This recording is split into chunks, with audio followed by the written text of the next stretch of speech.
Waffle consumption, that's true. Ready?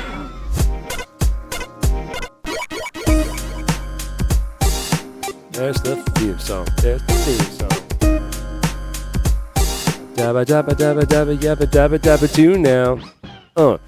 Hello and welcome to Rhythm and Pixels, a video game music podcast. This is episode 38-7, and we're your hosts. My name is Rob Nichols. No, I'm from Pernell. He gets hungry, man. Every week we listen to great video game music. Every month we present it to you on our podcast. So thank you so much for joining us. If you listened to last week's episode, we had a fantastic guest on. Guess what? He's still here in the building. He stayed all week. It was fun. Yeah. Chris Wisner, Played aka Fish Coating 3. Musashi 219.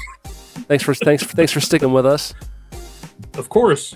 Glad to be back. A couple of top of show things I want to get out of the way. One, at the end of June, beginning of June, too many games. Yeah, I better have this date. Too many games. December 15th. It's it's the end of June. All right. June 27th through the 29th, come to Too Many Games at the Greater Philadelphia Expo Center.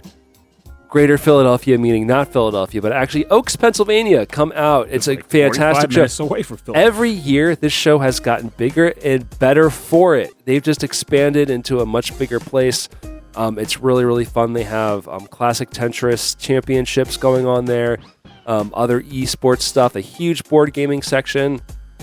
We haven't been approved yet, but I have a feeling we'll be doing a podcast there. But if not, me, Pernell, Ed Wilson from the ex-VG Embassy. Remember that guy? He's still kicking in pog form. And all of his other related podcasts. And also Justin Schneider from ex-VGM Radio. Remember that guy? He's still kicking in podcast form. Podcast form.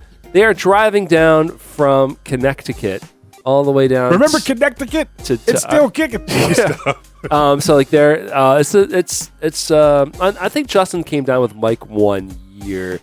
And they came down together. We hit it Moe's. But Ed hasn't come down, so this is great. So, so we're going to hang out for the weekend, and I'm really looking forward to the show. So come see us there. Tickets are still available. It's a really good time. It's a great, great show. Now. There was something else I wasn't talking about. I can't remember. We're doing our first board game meetup at a local brewery once a month if you're in Wilmington, Delaware, or in the area, in the greater Philadelphia area. Which pretty much it does. Which is the all of Delaware.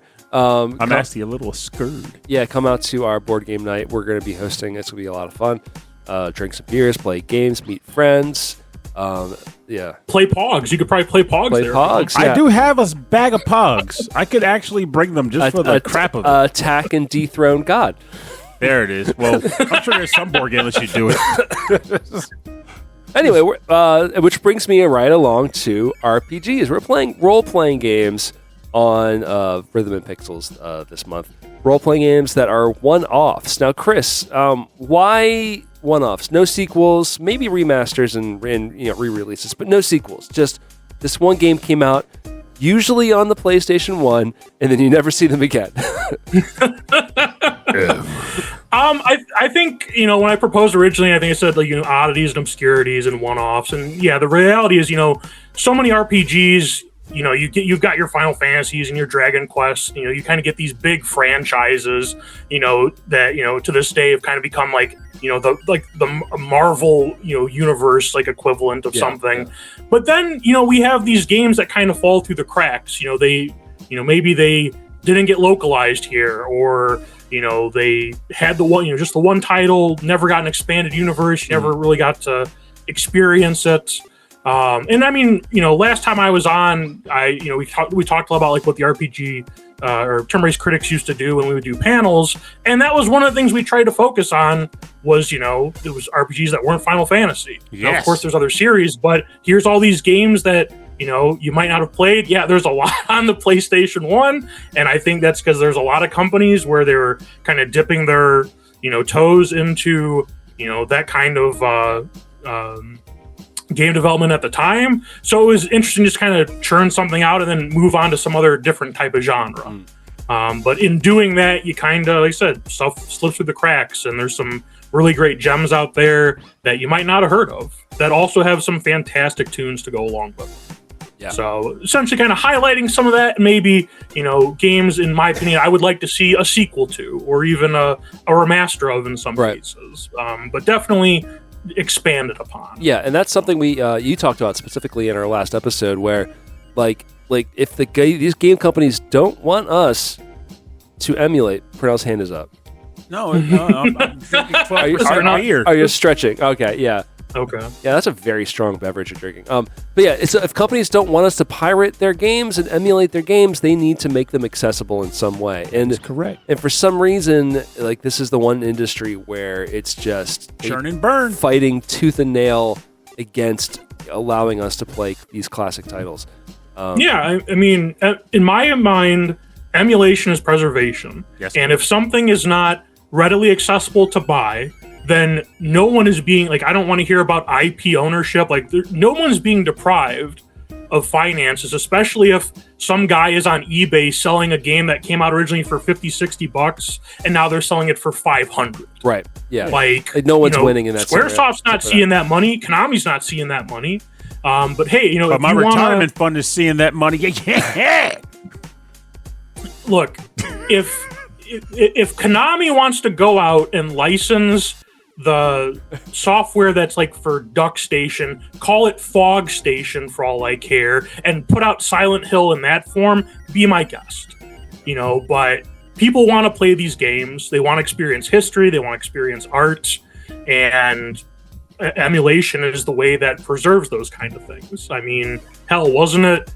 What was that Mario trilogy that came out a while ago? Like, wasn't it like Running Dolphin, essentially? Like the Mario 3D All-Stars? Oh, right. Yeah, they were just, it was just running off of an established emulator.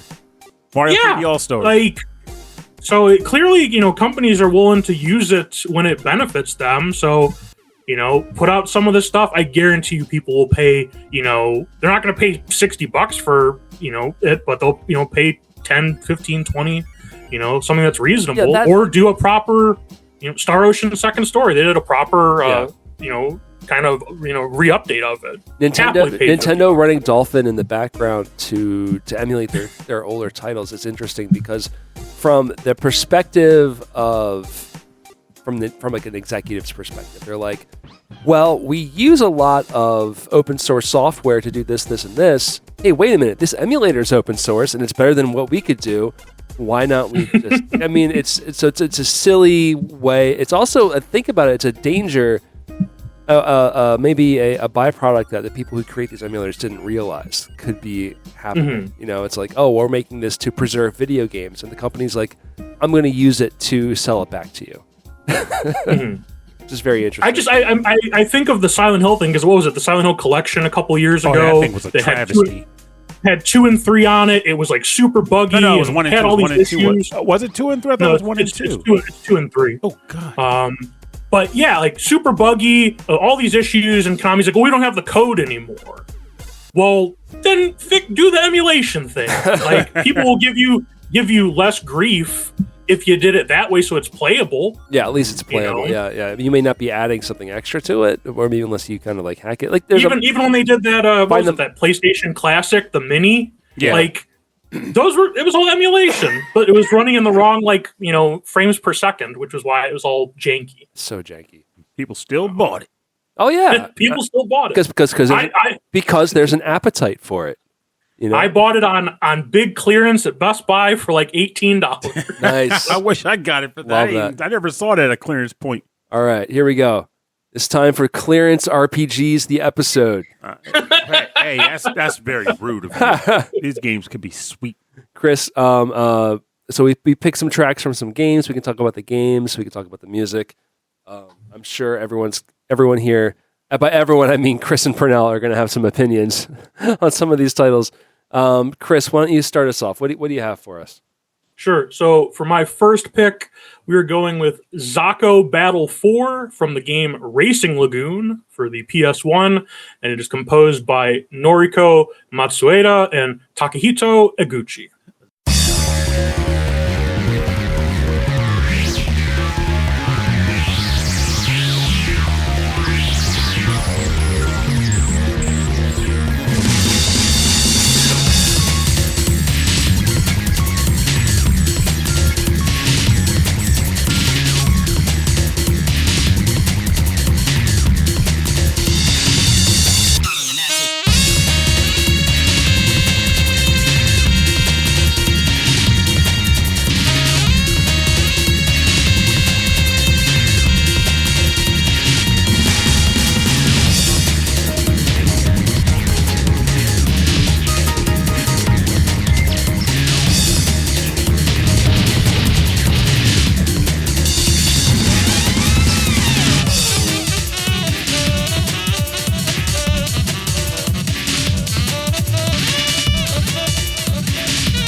You're listening to music from the game Racing Lagoon.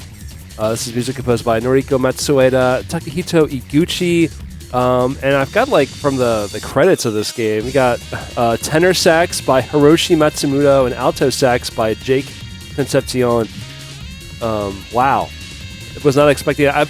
Honestly, the way I feel bad for the two of us. We got to follow this. The way the saxophone, I got good, dude. I brought the heat.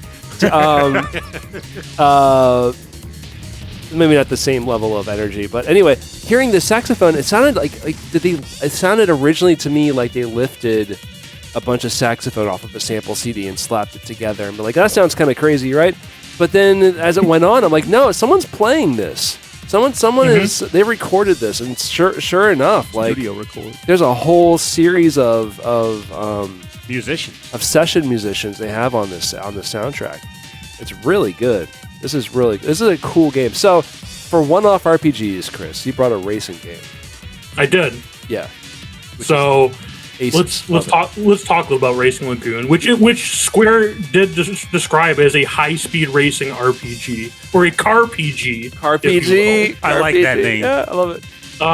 So my background in this is I can remember, I don't know if it was PSM magazine or Official PlayStation magazine, but somebody used to have a column talking about games in Japan and hoping they were coming here. And this was one of the things that always stuck out to me. It was Racing Lagoon. It was Squaresoft in their heyday after they've got all their big, Final Fantasy VII money, and they're just kind of spending it doing all sorts of weird stuff like Einhander and Air Guys, and then it's like, hey, we're gonna make a racing RPG, and it never came here.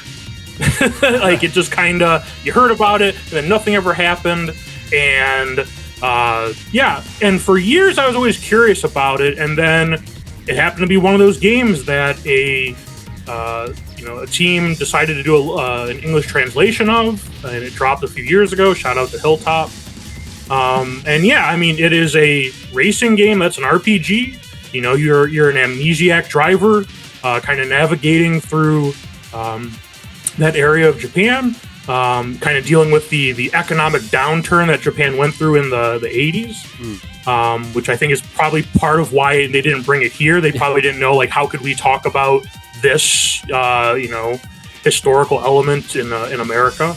But, you have your random encounters, which is you driving around in the city and, people flashing their headlights at you and challenging you to fights. And instead of racing for pink slips, you're racing for parts. So, if you beat somebody, you might get their engine, you might get their seats, you can pick what you want.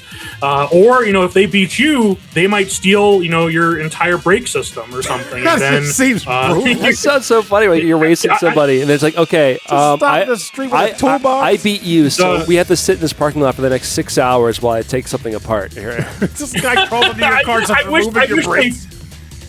I wish they framed it like that, but it's literally you get to that, here's your experience, here's the money you won, now pick one part that you want off of this car, that you beat. I take your brake system. It's I can't get home now. Thanks, jerk. And you kind of, you build and Frankenstein your car, and the game is hard as hell. If you're kind of familiar with how difficult some driving games could be back in the day, this is very much it. While you're working to get those better parts, those lower tier parts are god awful. But I had the chance to I streamed this last year, and it's a very wonderful and weird experience. As you heard from the soundtrack is crazy good. Well, the soundtrack, I remember someone. Yeah. Go ahead. A little background: the composers Noriko Matsueda and Takahito Iguchi, they both worked on Final Fantasy X Part 2. Oh, I know that makes you happy. Which is one of my favorite soundtracks. And the Bouncer, which I also love that soundtrack, unabashedly. Game not so much, but 10-2 I loved still. But yeah, so Noriko, she's got a really interesting sound with acidy jazz type stuff. So again, having them both work together on this game, it's it's a win-win. It's a Square racing game. I will say, hearing the premise of this game and how the parts works, it's just one of those moments where you start to just genuinely appreciate that. Even though we sometimes want realistic plots in our RPGs and where they don't go hard on the realism of the actual effects that take place during the game, like the actual stripping of the car or the carrying of all the monster parts you gleam off of monsters in the dungeons. Like you have this sack of like Goomba eyeballs and lizard tails. Like, well, try to get back the tail and just like drop it on the counter. Yeah. How much will you give me for all this? Like, why would you bring this here, you psychopath? Well, when in Rome, grill lizard. And even the story gets really weird too, in that it's not just there's a lot of weird sci-fi elements, alien stuff drivers. that pops up. Not Alien Driver, but it's weird and unique, and the character renders are kind of a mixture of funny and grotesque. You have to see it to believe it. Like there's a lot of reasons why it probably didn't come out here, but if there was ever a game that deserved a release here stateside for people to properly experience, I think it would be Racing Lagoon. I remember when they got a translation or a fan translation. It wasn't too long ago, and I was like, "This is." No, it was a couple years ago. It was a couple years. Yeah, it wasn't too long ago. All right, Pernell, you are the next one. You are the next one in this one-off RPG special. Oh, I'm scared now. Oh, come on. You have amazing taste. Yeah, that's what they all say. In then they see crap. my game library. You shut your pie hole. I have great taste in games. Thank you very much. All you had to do was insult me, and I came back stronger than ever. That's how that works. I knew it. So the fun thing about this, though, I don't know whether it was just I was getting tired or old or whatever, but when Chris originally mentioned the one-off RPG topic, I was like, oh, yeah, man, there's tons of them out there. I can't wait to start talking about them. And then when it came time to come up with trust, like, every game that came, I was like, wait, they made a sequel to that. Yeah. Technically, that game has a sequel under a different name. Yeah. Or that game has a sequel, but it's only in Japan. I was like, crap, I can't remember any one-off game. So I had to do the thing I do when I get old and forget.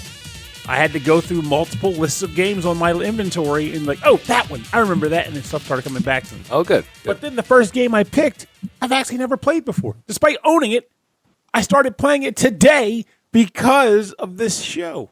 Garbanzo Quest. That's right, Pernell, this tracks for you. I'm just going to say that right now. Oh, the one that's coming next? Never played it until today. Yep, that's a Pernell thing. So what have you been playing? What have you been playing?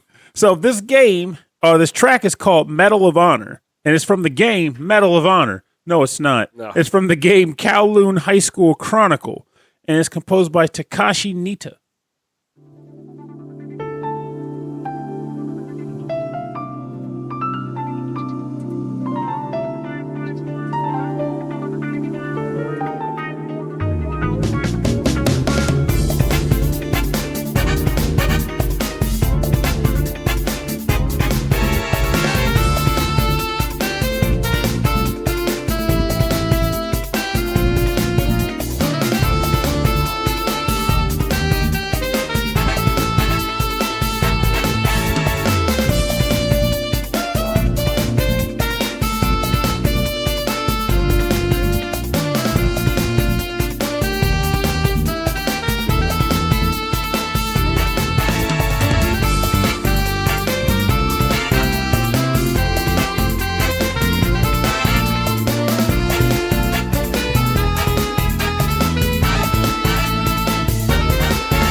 Welcome back. You're listening to Medal of Honor from the game Kowloon High School Chronicle, composed by Takashi Nitta. And again, more trumpets by Hajime Ogasawa. I thought you were going to say it's the same guy. No. Like, but, wait a minute. But again, I have full, again, it got a nice full soundtrack with a full credit listing of all the musicians. Yeah, buddy. So that's pretty great. So, yeah. You might be asking yourself, why would you pick this track as a game that's a one-off that you also would like to see more of, and you haven't even played much of it? Well, it's funny you should ask that. The reason being is because when I originally purchased this game, way back in the ancient era of like 2019 or 2020 or so, I was intrigued by the fact that it does a weird aspect of like combining like Japanese high school life with like the Indiana Jones premise, like exploring ruins. Because as you know of me and La Mulana, I love me some ancient ruins with deep puzzle gameplay. So I'm all about that. And the fact that Arc System Works published it floored me too. But then I come to find out later on, as in this week when researching for this show, that this game is actually a remake of a much older game, as in before Persona, the newer ones anyway. Like it came out in like 2004 or something. And it has like almost like PC 98 inspiration roots to it. And as you may have remembered from the last week's episode, I've really gotten back into like PC 98 and MSX games. So it's like, holy crap, everything's sweet and tasty. All for me. Are these re-releases on Steam, or are you playing them through an emulator? No, it got updated and released on Switch. So I have the Switch game. Okay. And that's where I'm playing it right now. What did it originally come out on? I want to say it was like Japanese computer. Like, I don't even know. Probably most likely just PC. Most likely PC. But all I know is your lead in when you were about to say, because you're like Medal of Honor. I'm like the Steven Spielberg Windows World War Windows. II FPS game. Medal of I'm like, Honor. that's not an RPG at all. That was the joke. I was like, Medal of Honor from the secret game, the unheard of game. This is the music that plays during Normandy, right? Yeah. Yeah, and it was Windows. It was definitely just Windows. All right. So 2000, it came out September 2004. So hot diggity sandwich. But this music is killer. Absolutely killer. Fantastic. Of course, now the problem is, can I focus long enough to play more of this game? Because it's a dungeon crawl, right? But it's very different. It's got weird elements to it. Like when you converse with characters in the school and whatnot, you don't have like a word bubble. Like you don't get to say statements to them. Your responses are emotions. Like there's an emotion wheel. And the only game I've ever seen do this was freaking like Tokyo Ghost Hunters, where it's just like joy, anger, sadness, and like confusion. And then an extreme version of those emotions, you have to choose that based on what the characters are saying to you. And based on what you choose determines how they respond. It's almost like a almost like a Shin Megami Tensei dialogue structure there. Or rephrase that. More like Persona 1. Because Persona 1 was like, had like emotions like joy, happy, angry, and sad. But yeah, like that. And then the dungeons, it's turn-based. Sorry, it's real time, but it's based on like turn sequence, like your turn, then the enemy's turn, and then you can move in real time using action points to do your attacks and throw items or whatever. So like placement matters and all that. Wow. It's pretty cool, and the puzzles can be pretty tough. So I'm looking. I feel like this is ticking a lot of Pernell boxes. It really is. Yeah. You need to play it. Yes, like I feel interested. Like the last piece will be if I end up playing and there's like a puzzle where it's like nobody solved this without going to game FAQs. This is impossible. Because La Mulana, I did realize, I mentioned to you earlier how I want you to play it, but I did learn after revisiting it in the last like 2 years or so that there are definitely like 2 puzzles in that game, at least, specifically 2 puzzles, where generally people do not solve them their first time without getting help from the internet. Like, you just don't. It's like the details are in the game, but they're so bafflingly like 80s cryptic that you don't solve it on your own. So much of La Mulana is so cryptic. La Mulana 2 did improve on that. Like, I would say with great confidence that nothing in that game requires the internet. I went into La Mulana with your recommendations and you talking about it on the show with so much. Like, I was like, I'm gonna do it. I had not confidence, but I was motivated, and I was quickly beaten down. And I was like, maybe not today. All right, so in my picks, yes, you could say that every Final Fantasy game doesn't have a sequel except for one. The one that I love the most. So you couldn't pick it. Couldn't pick 10. That's right. Couldn't pick 10 because 10's the only one with a direct sequel. No. There's one more, but let's see if you picked that game. No, I didn't pick any Final Fantasy I see games. more than one more, didn't I think about it? You can see my list. It's right here. We're going to listen to music from Beyond the Beyond for the Sony PlayStation. And I picked this one because it is a Camelot-produced game, which we have Motoi Sakuraba on the soundtrack. Also, you picked it because Samson is cursed. I don't know what that means, but you will explain it after the track. This is Battle Music, Battle Theme 2 from Beyond the Beyond for the Sony PlayStation.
Yeah, come on, baby, light my fire. That's straight up the doors right there. I was gonna say the track is good, and then it gets really proggy, and then it's like, hey, let's have an organ solo in this fight. Let's just do it. Which is good. That fight's gonna take a while, so it's good that you're hearing it. You're listening to Beyond the Beyond for the Sony PlayStation Music by Motoi Sakuraba, rocking out the organ solos for Battle Number 2. So I was thinking, I liked the music. I liked not all of the music. This one was definitely a highlight for me. But I do know that I didn't see Beyond the Beyond ever again, and now I'm hearing from the two of you there's a good reason why it never went beyond the Beyond. Never went beyond the basement. Because it was trash. Tell us how we're getting hits of the panel right now because I will admit it wasn't great. Pernell can't say. I can totally say. I played through this game from beginning to end. No. I think it's hard for you to say a game is trash. No, I can totally say a game is trash. You want to talk about Tokyo? Was it freaking Tokyo Tattoo Girls? Absolute garbage game. Right. No shame in it. This game, it was the first RPG released for the Sony PlayStation. It was the very first one. It was a Camelot RPG that was not a Shining game, which made me very interested in it. Even back then, had all the cool character art and it had the cool the iconography they like to do for their games, and the music was good. It had the same vibe of music too. The main gripes I had with the game, in fact, it was the one that hurt it the most, but it wasn't as big of a deal as it could be. The battle system was basic, and the battles themselves were far too frequent. They came every 3 steps, and levels were not small. So it was a Skies of Arcadia situation. Yeah, I genuinely... Yeah, but Skies of Arcadia is a bona fide hit, whereas this is... Well, I can't say it on the podcast, it's cursed. It's bona fide Yoshi. Rhymes with hit. Skies of Arcadia didn't get a sequel either. Yeah. But that's the thing, though. No, this is true. But the thing is, I do feel as though if it didn't have the crappy encounter rate that it did, I think it would have done better. Specifically because the main issue a lot of people had with it when you tied it back to the frequent combat encounters was the fact that it was the first game, RPG, on a 32-bit system, and it didn't move the envelope far beyond a Super Nintendo game. Yeah. It's when I saw some gameplay, I thought to myself, this is a Super Nintendo game. Yeah, it was lacking in the sense that you were expecting a lot from this new gen concept. Yeah. And what I got was a ridiculous encounter race that didn't respect my time. That is a game designer looks like they set everything up. It's essentially a spreadsheet in the background, right? You have characters, experience, hit points, all that. Enemies are the same thing, and you're thinking about how can we scale the gameplay to keep it challenging as they play. Maybe they scaled it too far.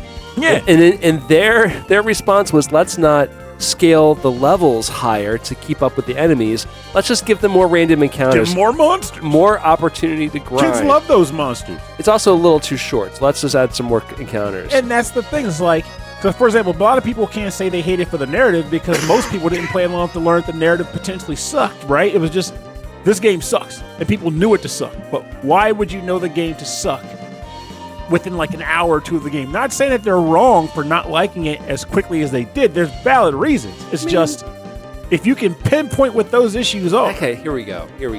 We're talking about games as art, right? That's right. I agree. I mean, I think it goes without saying that I agree, that we all agree. It's tough to say that I watched a movie. It's like an hour and a half. I enjoyed it. I didn't enjoy it. We can talk about the entire narrative of that. I played an RPG. Oh, you only played the first hour? Oh, I'm not that guy. You got to give it another 2 hours. I am not that guy. No. I will admit, I could, and Chris can vouch for this. I feel like I may have been that guy. The barrier to entry I feel like better for younger people. It's easier for younger people. I feel like I could have been that guy. I was probably that guy in the early 2000s and definitely in the 90s. Yeah. But the older I got, the more I came to just flat out say, your time belongs to you and only you. I could totally tell you Final Fantasy 13 gets better 20 hours in. You are under no obligation to give it that 20 hours. Yeah. And if you want to say this game sucks because it doesn't respect my time and wants to hold the good stuff for 20 hours, that is legit. That is the equivalent of someone saying, you got to watch this anime. After 10 episodes, it's incredible. Yeah, I'm like, it's good. Guess what? I'm never watching that show. Yeah, Right. You know, I only hold like a handful of grudges in my life, okay? And I don't remember his name, but the Funko Land rep that sold me Beyond the Beyond. It's the next generation. When I said I was, I loved my PlayStation, but there was no RPGs. Told him how much I loved RPGs. He's like, "Oh, you're gonna love Beyond the Beyond." Your kid is it's Camelot. It's Camelot. It's got to be great. I love Shining Force and all this. I put in like a good 10 hours. All right, and it's Drek. The music, yes, it's pretty good, but the encounter rate is terrible. The story is boring. Like the difficulty itself, you would think with all you're going to grind because it's a pain. Like it's one of those things like where I may have revisited Landstalker long ago and changed my opinion. I don't think my opinion would ever change on Beyond. No, I don't think it would either. I can tell you with confidence that it would not change. Like the things I can acknowledge for being okay with in this game, I can also simultaneously acknowledge that other people aren't giving it the time. Furthermore, I don't think I would put that time into the game today. No. Like it was good for the time I played it, but it's not good for me right now. Not right now. All right, so let's bring us back into something good, I hope, Chris. So well, I didn't pick this track, so I'm hoping. Yeah, so I didn't pick this. So let's move on out of the beyond and into the here and now. Chris, so what's your next trick? For my next pick is going to be, the song is called Trial, and it is from the game Egg Elemental Gimmick Gear for the Sega Dreamcast, and it is composed by Haruyoshi Rokudo.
You are listening to music from the Elemental Gimmick Gear soundtrack.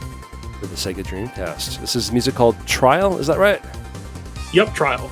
This is awesome. I love this sound. It's just a kind of cool techno-y vibe, and then you get like a cool RPG sounding. Like right here, this section right here, is very RPG sounding, and I love that flute too. It's just a very cool track. Very, very cool track.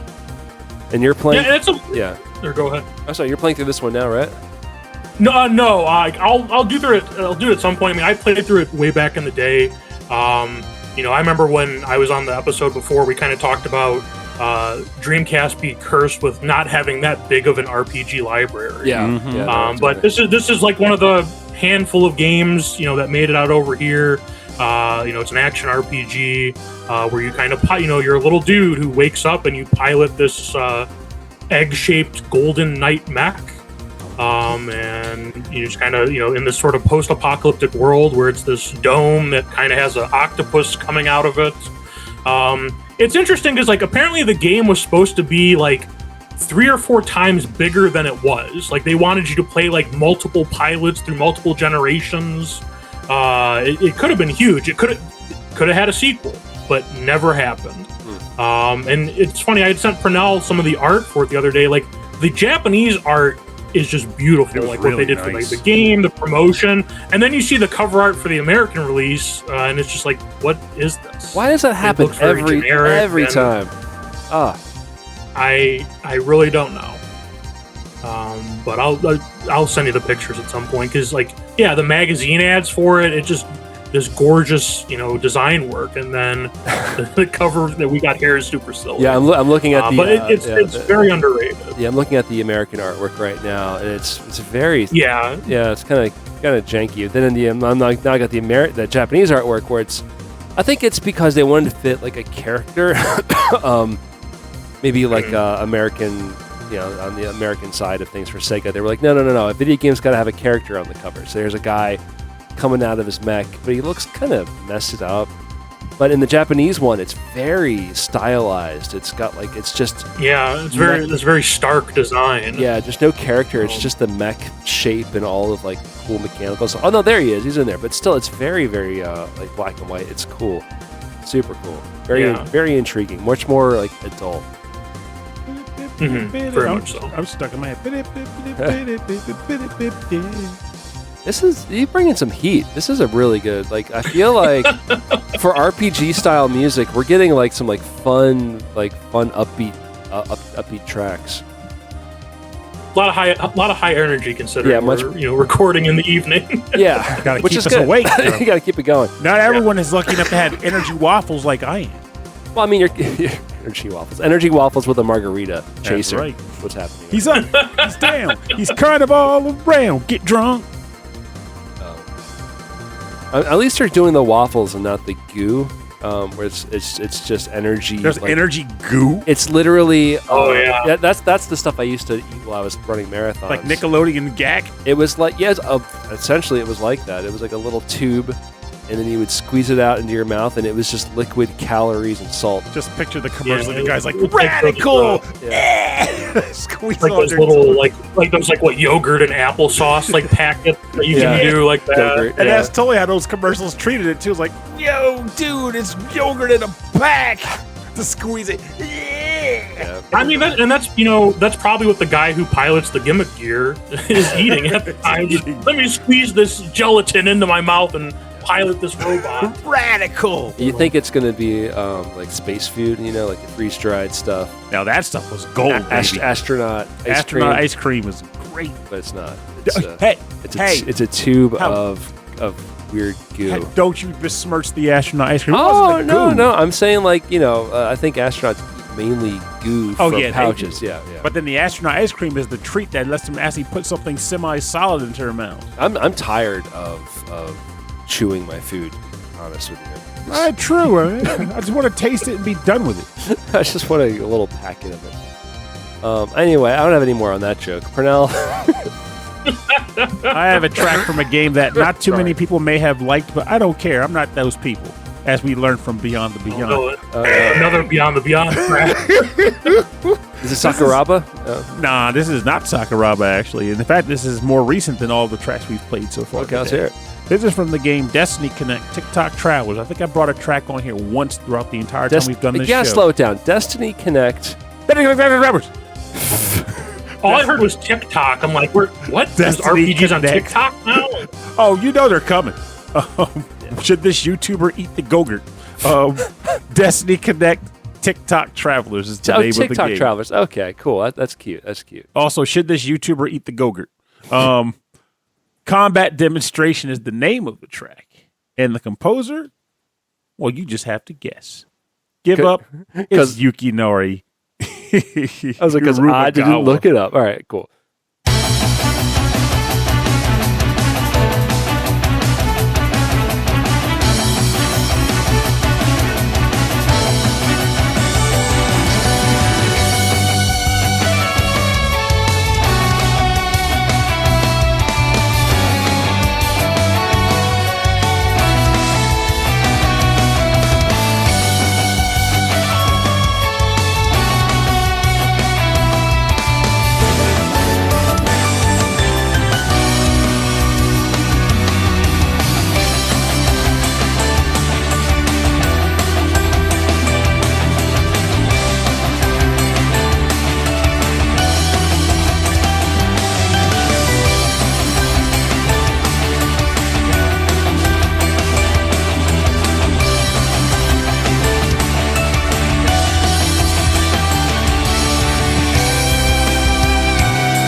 Welcome back. You're listening to Combat Demonstration from the game Destiny Connect TikTok Travelers, composed by Yukinori Hirumagawa. So, this game, unfortunately, didn't get a lot of love on the internet. If you go and look it up on Metacritic or whatever, I think the rating average is like 61% or some jazz. But I am grateful that I was able to get a chance to play it before I saw those numbers, because quite frankly, while I know it's not a perfect game, it has a little bit of a charms to it that makes me want to put it on this list, and it would like to make me get a sequel or a follow-up or something that takes place with a similar universal vibe to it. Because you play as a team of kids, not the typical like Final Fantasy 17-year-old battle generals or whatever. We're talking like legitimate children who are running around with the main character's father's robot that he left for her under mysterious circumstances to try to solve a riddle about why their town is frozen in time. And they travel back and forth in time, solving issues, while also battling against machines that have taken on life. And they're all very cartoonish. Like during the listen, Rob made a comment where it seems like a Pixar movie or a children's movie. Yeah, it's the graphics are super kind of has slick. that aesthetic to it. Yeah, and I'd agree 100%. Like it felt like playing like a lighthearted children's movie. And the game's difficulty is not very high, which I know people are like, Pernell, you? And I'm like, yeah. Because I just kind of liked experiencing the game as it was. I like playing with the little tropey kids, little spunky girl, the nerdy kid, the kid that has a little bit too much gumption in his pocket for good measure. And then the robot, he's the only character in the game that had class changes, because you could give him special gears that changed his class, like he become a boxer or dancer and a couple other, like a firefighter. Cool. And every time he changed classes with a new gear, he got another set of abilities and attacks. So he was like the party member that could like transfer to like whatever need suited you at the time. It was a very good game, in my opinion. The music in the game was very good. This is extremely good. And it's not very long. It's a very short game, too. So you're not going to be bogged down with 40 hours of epic adventure. It's just 12 hours of kids having some fun. It probably took me like 15 or something, but it's a good game. I think it's fun. So, yeah, I like this one. This is, I mean, this has a Falcom kind of style soundtrack so far that I'm hearing. It's really, really nice. Everything that I like about Falcom, like music. Oh, yeah. This is what's happening right now, and I'm really, really digging it. And that's the highest praise a composer can hear. Right, yeah. No other credits on the VGM database on this composer, so which is interesting because this is pretty impressive. But it's from published by NIS, which is pretty cool. Mm-hmm. All right, so moving. And before you got to mention the connection because we got to see if you follow suit with this connection. Okay. Chris made the astute observation Yes. that the Mac Right. looks a lot like egg. Looks like egg. Looks like egg. Same color. Got the little fish bowl, the freaking like porthole window. And it's kids piloting it. Kids piloting it. Yeah. They're So now the Both- question is, both round yellow boys. That's right. So now the question is, did Rob bring a round yellow boy No. to the tracks? The answer is no. Sorry. I'm looking at the tracks I have. I have some extras picked, and none of them. No, unless, but no, I don't This is think from so. Final Fantasy Egg Boy. No, in fact, we're gonna go way back, and if you are exploring classic Japanese PC games, this is one you should take a look at. We're listening to music. We're going to listen to music from the game Sorcerian. Ooh. This is one of Yuzo Koshiro's earliest soundtracks. This is the Sorcerian, the Lost King's Scepter. Sorry about that. But we're going to listen to the special arranged version. Are you getting into my mango margarita? No. But but you're going to want to party. You're going to hear this track. You're going to want to party. This is the dungeon theme from Sorcerian. Yuzo Koshiro, arranged by Yoshio Tsuru.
We are back. You're listening to music from Sorcerian. This is the special arranged version from the Falcom sound team.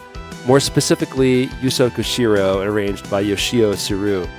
And yeah, I mean, the original soundtrack, it's on the more primitive hardware. And so the special arranged version, which is also on primitive hardware, is rocking. I really, really like it. I love that sound. It's just really 80s, early 90s. Like keyboard sounds, but they get the most out of it. It sounds like a real trumpet to me. I just have a genuine love for both Yuzo Koshiro and Falcom games. Even the classic ones that when I eventually learned what they were like in their heyday, I'm like, would I really want to play this now? Yeah. And yet, I do want to play them. Even if I come away not liking them in the long run, I want to play them because Ys Book 1 and 2, still my favorite Ys games. I don't care what nobody says. Yeah, so I think if you are exploring Japanese PC games, maybe give this one a looky. I'm assuming it has a fan translation. Yeah. Well, I was going to say, because I looked it up. There is, because I know the Switch started doing like that egg console thing a while ago, like of PC-88 games. It's on there. Oh, so if it's not translated, I can at least try it. Yeah. It'd be like a nice, quick way to dabble. It's just interesting that a lot of these really, really older, like classic RPGs, especially from Falcom, like of all of them, like Sorcerian just sort of like didn't get another sequel. You know, this was just it. You know, this was just kind of a jumping off point for a lot of the developers. So, other than that, I don't know much more about it. Just hope you enjoyed the track.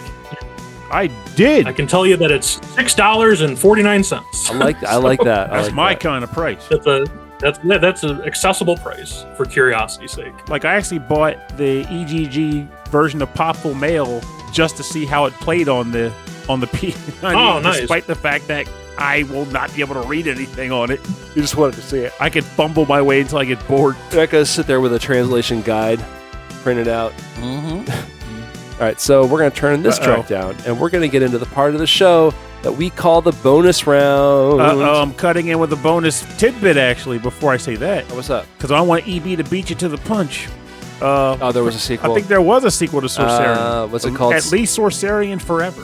Sorcerian Now. Sorcerian Later. Now that's what Insanity Later. Now that's what I call Sorcerian. Anyway, I did my best. Yeah, I'm cool with it. Just say it. Just say it. Anyway, with the when you go that far back, it's kind of hard to tell what got the sequel or not. Yeah, what was the name? I tried. I looked around and I thought, first, let's just get this out of the way. I'm not judging. I'm just preemptive striking. Not me either. Because I know for a fact EB was like, well, I found this. I'm not judging. I'm just calling you out on the show right now.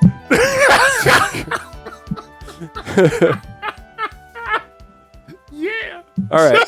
That's okay. And I'm okay with it. That's not what it's like. Anyway, this is the bonus round.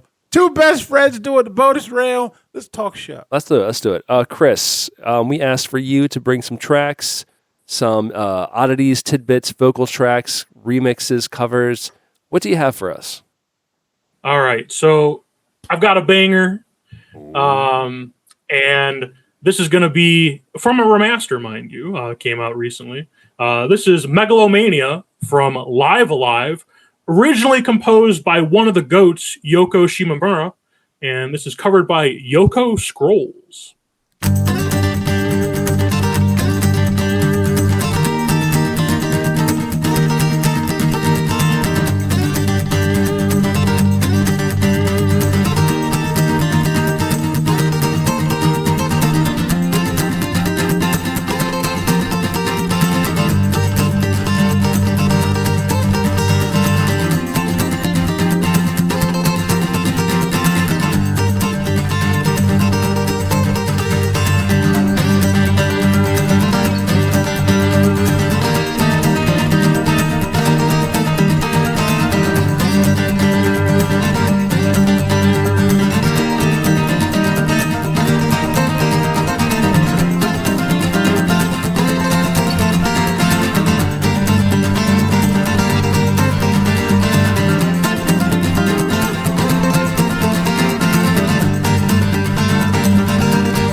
We're back. That was music from Live Alive. That was Megalomania, composed by Yoko Shimomura, but arranged and performed by the Yokos?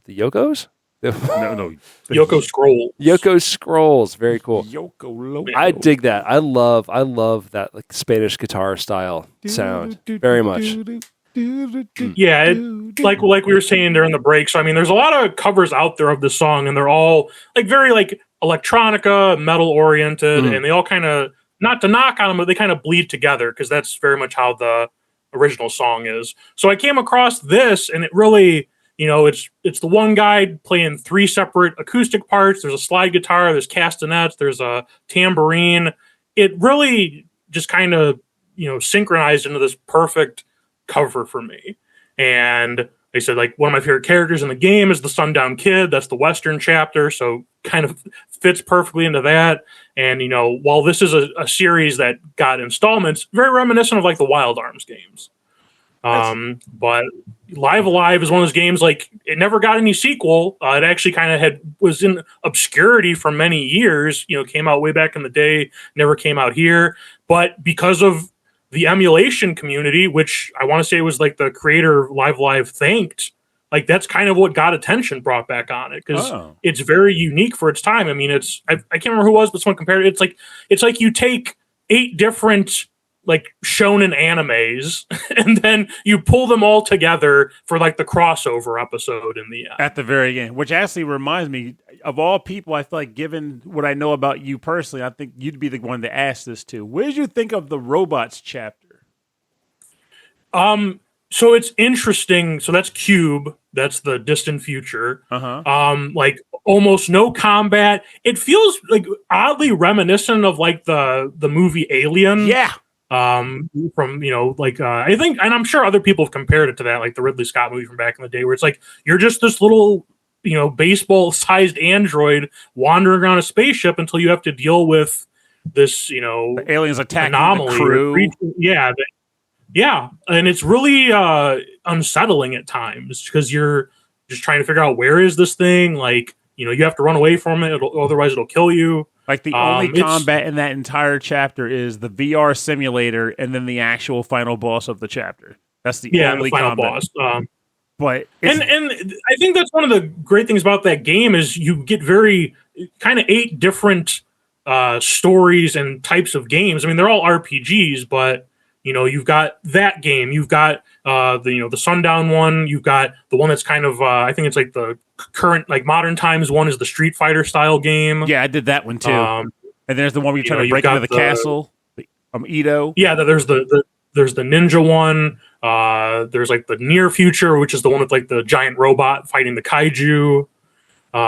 It's such a great game, and I'm really glad Square did the remaster on it a few years ago. But again, the creator specifically thanked like the emulation community for like, hey, thank you for getting attention to this game that kind of never made its way out of Japan and has a very good following. Because I'll be honest, before the remaster came out, the only place I'd ever heard of this game was like Rob Badia or Malcolm. They were the only people I ever talked about. I was like, what the heck are you talking about?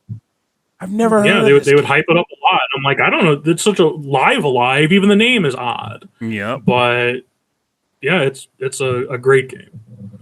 And for those who are concerned about it and want to give it a try, it's not very long. It's a reasonable time. No, it's a SNES game. Yeah, originally a SNES game, and then it's on Steam, it's on Switch, it's on PlayStation, I think. It's out there. All right, Pernell. But I'd love to see him do another one. Sorry. No, you're fine. I thought we had a break there. So, Pernell, what is your bonus round track? So I have a track from a game called Medal of Honor. Nice. Yeah. So like twice. Though, admittedly, as much as I was concerned about not being able to find games that fit this category because I was just, having a weird week, I can say that I could not have this episode topic and not bring up Pop Full Mail. So my cover track is from, I want to say it's actually from the Super Nintendo version because I've never heard this track in the game proper, or I don't recall it. But God Metal did it, so I don't give a crap. It's good. This is Destiny from the game Pop Full Mail, covered by God Metal.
Whoa. So, hey, welcome back. You're listening to the Destiny from the game Popful Mail, covered by Ga Metal or Game Metal. I'm pretty sure either works. Game Towel. I don't think I could get away with that one. I would fail at that one. So, funny thing about this, quite frankly, for as much as I love the Popful Mail soundtrack, I can't recall where in the game this plays at, which makes me think it might not be on the Sega CD version or it might be like undersold in the Sega CD version. But either way, when Game Metal played it, it was a beast, so I had to include it. Popful Mail is a game that I have loved since the day it came out. It only ever got one game, even though I had a number of like versions of that same game released across multiple consoles. It only got one release in the United States. It was on Sega CD. The characters in the game were great. It's one of those cases where some people might hate the working designs version of it, but I think it's perfectly fine. It's hilarious. And they do a lot of like tropey things, like one character talks like the Terminator, and one character talks like the Ace Ventura, like "Let me show you something." Like he says that for one of the boss fights. Oh my god, that's awesome! It's like it worked for me though. You play as Mail, a bounty hunter, who is down on her luck looking for a good gig, and she comes across a bounty for $2 million or 2 million gold coins for taking down the evil wizard Muttonhead. So she goes on her quest to defeat him, and in the process, she comes up across two friends, Tato and Gal, and she meets a number of wacky characters who have ridiculous interactions with her. And I like the fact that every character, depending on who you choose to play at a certain time, has their own recorded dialogue. Like they did a lot of work, I believe, in giving every character personality and letting them shine through in their own way. Like, I liked fighting a boss, dying, then coming back to that same boss with another character to hear their intro dialogue. Oh, that's awesome. See how theirs turned out. It's really good. And all localized. All localized. Yeah, that's interesting. It's a fantastic game.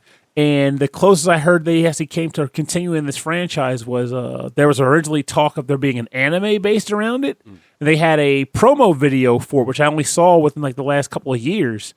And that promo video was from the 90s of all things. And it just didn't take off. They never made a series for it or any sequels or anything. I think there was like manga that was released at some point, but it deserved more. It's got that 90s anime aesthetic I really like. Yeah, and I like that Mail is like very like snappy, like she doesn't take crap from anybody, and her main motivation is money. Yeah. So it's like, I'm not here to save the world, I'm here to get paid. So and if you're into those videos, what's that show called? Like something called like a Judge of Character or something of Character. They apparently did one on Mail, which I watched today because I came across it while doing my Googling. And it was pretty freaking funny, actually. It's on YouTube? Yeah, it's on YouTube. Cool. So, all right. So my last track is from a little game called Radiant Historia on the Nintendo DS. I know Radiant Historia. That didn't get a sequel, right? No, it didn't. Got a remake on the 3DS. Got that perfect chronology. This is music by Yoko Shimomura. This is the, I believe it's the ending theme, but it's from the soundtrack that was released with lyrics by Haruka Shimotsuki, and it was just beautiful, and I really wanted to share it. So here it is. This is a track called Historia from the game Radiant Historia.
like doing this show now, I had no idea the influence her music had on me, even from a younger age, playing from Street Fighter 2 to playing games like Parasite Eve, like you said.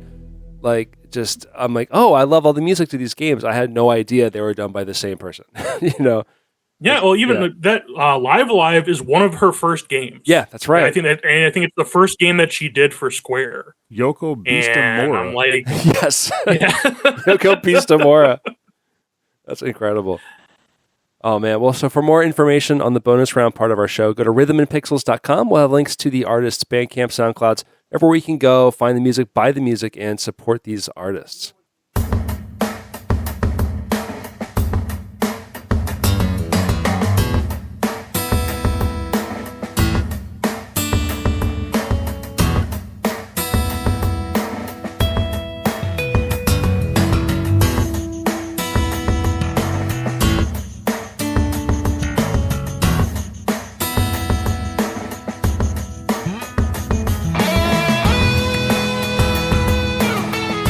All right, thank you for joining us on episode 38-7 of Rhythm and Pixels One-Off RPGs with Chris Wisner. Chris, thank you very, very much for spending your early evening with us. It's late evening now. Thank you for having me. And if I want to do like a quick shout out real quick. Please. One, obviously follow me on Twitch, Musashi219, stream Tuesday through Thursday, 7 p.m. to Central. 7 p.m. to 10 p.m. Central, excuse me. But also, I want to say when this episode comes out, I'm actually volunteering with RPG Limit Break.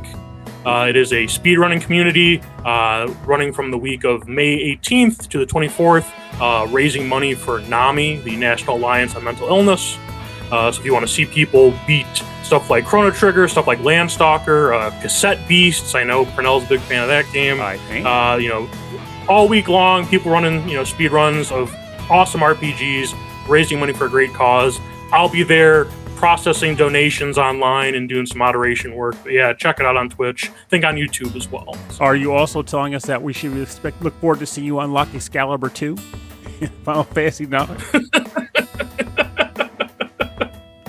I don't know if that's one of the incentives. It'd be an insane incentive. Well, that's awesome. If you can just send me some of those links so I can share them. Yeah. I'll send you to post them up. That's on those show notes. On the website. It'd be great. Appreciate it. Yeah, appreciate that. Thank you very much. Again, I want to just drop here again that Pernell and I will be with Ed Wilson and Justin Schneider at Too Many Games at the end of June in Oaks, Pennsylvania. And I also want to let everybody know that it's Saturday morning at 10 a.m. Yes. Pernell will be sleeping. You should be. I wish I could be. So don't wake me up. Don't wake him up. I'll be wide awake. I'm going to give you a call. Hey, bro, what you doing? There's a farmer's market. We got to go. It's real nice. What do they have there? Coffee. Yeah, we can get some coffee. That's the plan. Anyway, we're going to get some coffee. We're going to go down. We're going to get some kale. It's going to be a good time. Who doesn't like a good kale? Actually, I love kale. I know you love kale. That's why. Will you get up at 10 in the morning for it? I don't know that. But I like kale. I'd consider it, maybe.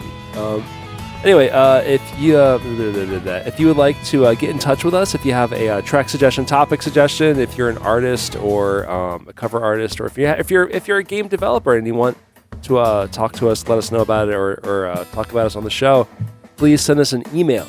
www. An That email. Is not, I know. Give me the email. Give me the email. Mango margarita, baby.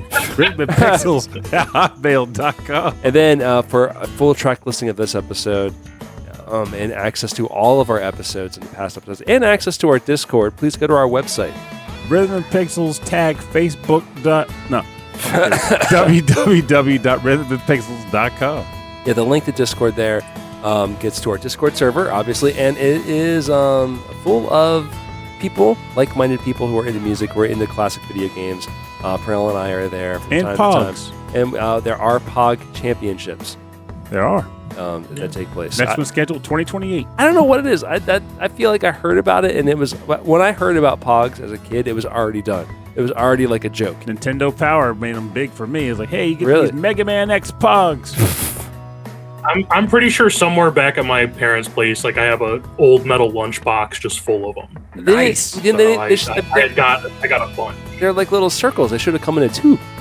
You would think, right? The tubes are in them. The tubes are in the lunchbox, is what I'm saying. A lunchbox full of tubes. I'm just saying the ones right. that came with the Nintendo Power didn't come with a tube. They just came on little cardboard pop-out sheets. Yeah, you pop them right out. And also, if you'd like that's what the internet is. if you want to, we're also on YouTube, youtube.com/Rhythm and Pixels. We have a 24/7 radio station playing nothing but 8-bit and 16-bit deep cuts and classic tracks. Just a lot of great stuff there. I'm also hosting the radio station for KVGM, The Last Wave. He's got almost 3,000 tracks in rotation. You tune in, you will always hear a different track. It's just, he's constantly updating that thing. It's really cool, so check that out.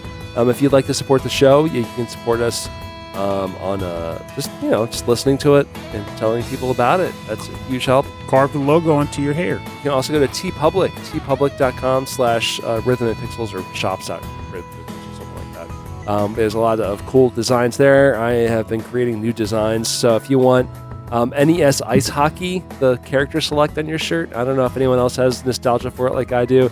I made a shirt for that. Also, Sewer Surfing is a cool shirt, and Streets of Rage. Actually, I think it's Streets of Rage 3 I made this shirt for. Cool. So I hope you like Streets of Rage 3 and not Streets of Grain. not 1 or 2. So check that out. Also, you can support us on Patreon, patreon.com/Rhythm and Pixels. As a member there, you get access to cool stuff, exclusive episodes. There's some cool merch like stickers, t-shirts, there's mugs. And we also like to shout out at the end of every episode all the members of the highest tiers. So Chris Senstrom, thank you very, very much. We should have you on our next episode. Corey Clark and Khalid, thank you, all three of you, supremely thank you so much. And Pernell believes in me. I can do this. I want to thank you to Kristen, GameFan44, Ulf Person, Antmaster, Brian Pitt, Cameron Worma, Carlos, Kung Fu Carlito, host of the Heroes 3 podcast, Chris Wisner, a.k.a. Musashi219. That's you! I hear he's got a nice voice. Should be doing me, the wise guy. The wise guy! Wisner. David Good, David Taylor, Enchilada Brigo, Harold Howard, Jamie Palmieri Guy, Triple Jeff, Justin Schneider, host of XVGM Radio, Kitty Sparks, Leslie Martyris, host of the VGM podcast, Rage Cage, host of the VGM Emporium podcast, Reinhard Selkova, Steve Miller, Taco, and Zach Thorbach. Thank you, all of you, and many more for supporting our show. I really, really, really appreciate it. Thank you. So do I. Thank you. Thank you very much.